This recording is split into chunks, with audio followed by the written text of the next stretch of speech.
kienet imħabbra t-tielet żieda fil-prezzijiet tal-fuel għal din is-sena.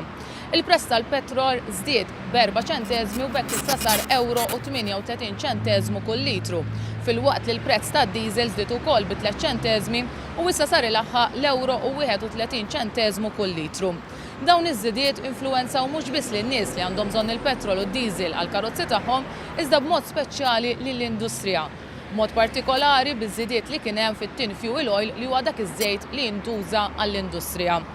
Meta wieħed iqabbel ukoll iż-żidiet li kien hemm fil-prezzijiet tal-fuel, il-prezz tal-fuel f'April 2010 u l-prezz tal-fuel kif sar issa April 2011, jinduna li fit-12 il-xahar kien hemm żidiet drastiċi.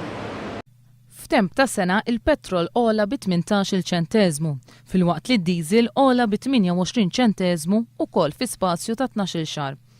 Il-General Workers Union tgħid li dawn iż-żidiet huma daqqa ta' ħar tal-familji u jpoġġu f'riskju l-impjiegi tal-ħaddiema. Meta jitħabbru daw iż-żidiet qed jitħabbru wkoll fi żminijiet meta il-poplu Malti qiegħed għaljanat b'affarijiet oħra. Pereżempju kulħadd jitkellem ħafna fuq id-divorzju, kulħadd jitkellem ħafna fuq il-gwerra li għaddejja fil-Libja.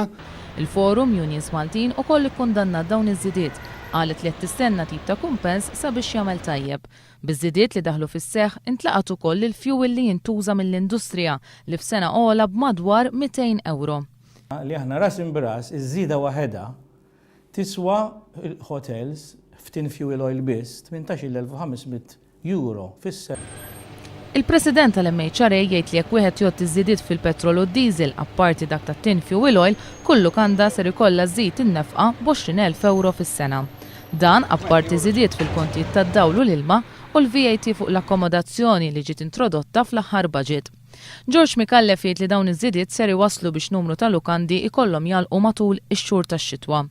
Intant l-Assoċjazzjoni ta' min iħaddem qalet li l-Ene Malta missa tnaqqas il-ħela fl-operat tagħha minflok tkompli tolli l-prezzijiet fuq in-negozji.